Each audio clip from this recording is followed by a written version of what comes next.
Saúde a todos com a santa, gloriosa paz do Senhor.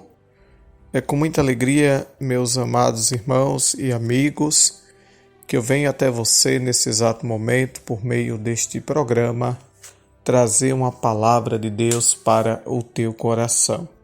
Eu convido aos amados irmãos a abrir a sua Bíblia comigo no livro de Gênesis, capítulo de número 37. Livro de Gênesis, capítulo de número 37, é o texto bíblico que eu quero que os amados irmãos possam meditar e refletir aí dentro da tua casa. Pois tenho certeza que, assim como eu, você também está com a Bíblia aberta para meditação e reflexão da palavra. Mas eu não vou ler para ganharmos tempo, mas convido aos amados irmãos a abrir a sua Bíblia mais uma vez em Gênesis, capítulo de número 37, visto que o tema desta mensagem é o sonho de José. Meus amados irmãos e amigos, a Bíblia fala de um jovem sonhador por nome de José. A Bíblia diz que aproximadamente ele tinha 17 anos de idade. Ele era um adolescente. Ele tinha uma mente ainda não formada completamente, porque nós sabemos, meus amados irmãos, que a mente de um adolescente é diferente de uma mente adulta. A mente de um adolescente, ela é diferente da mente adulta, porque o adolescente pensa diferente de um adulto. Mas o interessante é que Jacó, Israel, amava mais a José do que aos seus outros filhos. Por que Jacó amava mais a José do que aos seus outros filhos? Sabe por quê? Porque José era o filho mais novo da sua velhice. E porque José era um jovem muito obediente ao seu pai Jacó, que havia tido o seu nome mudado para Israel. E por esse motivo, Jacó amava mais a José do que aos seus outros filhos, fazendo com que causasse ciúme entre os outros filhos de Israel, fazendo com que o ciúme começasse a ser gerado, a inveja começasse a ser gerada no meio da família. O que eu quero dizer aos amados irmãos, que José, ele foi contemplado pelo seu pai, ele foi presenteado pelo seu pai com a túnica de várias cores, que traduzido esta túnica representava um símbolo de honra para aquele que a recebesse. José, ele foi honrado. Por quê? Porque ele era um filho obediente ao seu pai. E com esta palavra, meus amados irmãos, eu quero dizer, você pode ser honrado por Deus na terra.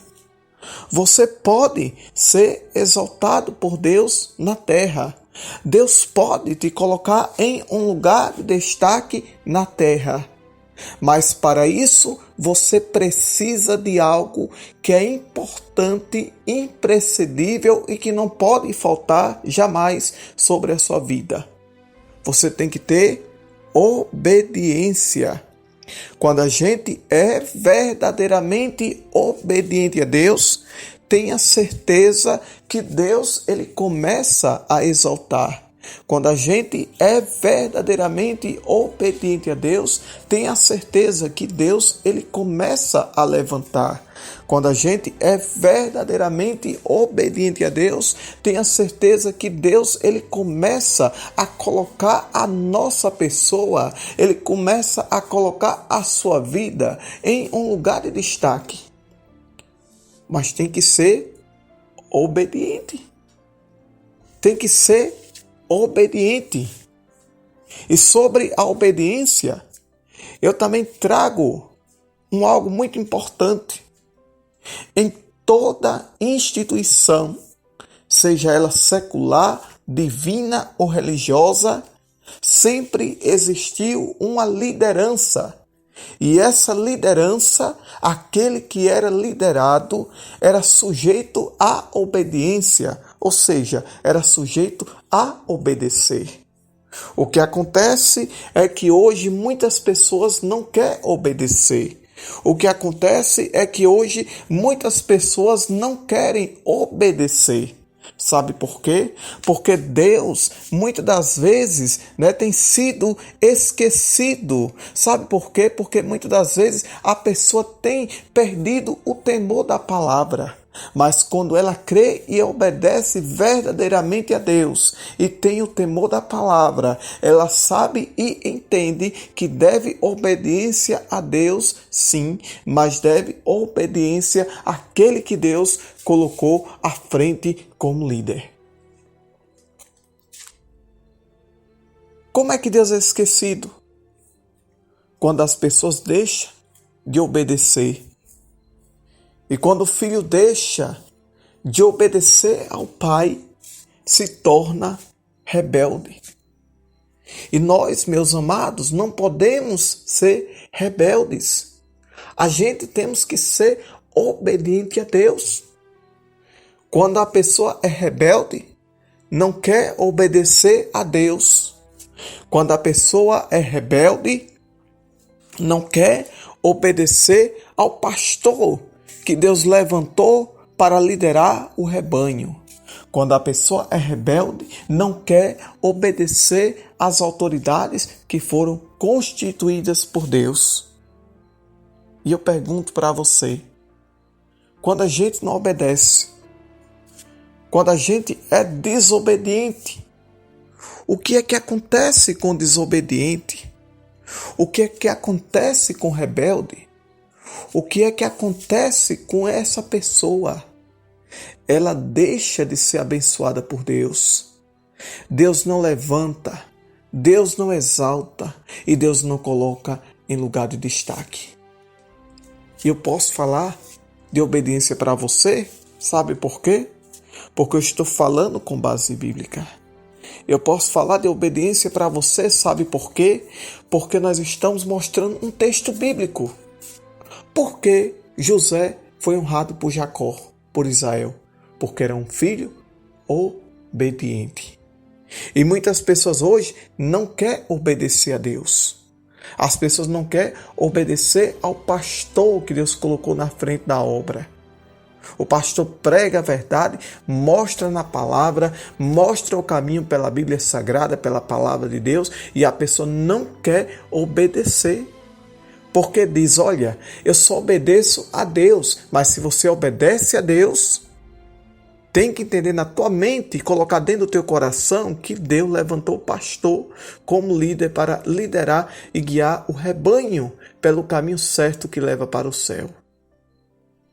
Então, se o pastor está de acordo com a palavra, meu irmão, a gente obedece, a gente crê, a gente pratica, a gente toma posse, entendendo que Deus levantou liderança, constituiu liderança para estar à nossa frente, nos conduzindo, nos guiando e nos mostrando o caminho certo em que a gente deve andar. Porque desde o princípio, Deus já havia levantado liderança. Liderança, seja ela espiritual, como é o caso do pastor, seja ela secular, como é o caso das autoridades constituídas por Deus, seja ela religiosa, como é o caso daqueles líderes religiosos que estavam à frente dos departamentos das suas denominações. Então a gente deve obedecer. Quando? Quando estão de acordo à palavra de Deus.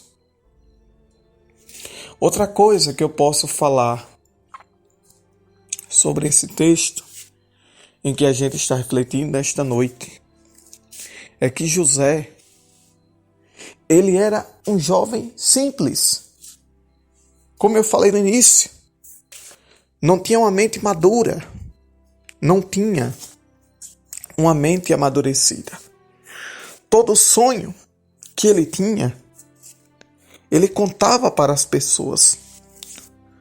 Toda a mensagem revelada por meio do sonho que Deus lhe dava, ele contava para os seus pais, ele contava para os seus irmãos, achando ele que todo mundo ia aplaudir, achando ele que todo mundo ia crer e acreditar. Mas não era isso que acontecia. Cada vez mais que José contava o sonho, cada vez mais que José contava o sonho que Deus havia lhe dado, criava um sentimento de ódio, criava um sentimento de raiva, um sentimento de rejeição entre os seus irmãos, que o invejava mais ainda a cada dia.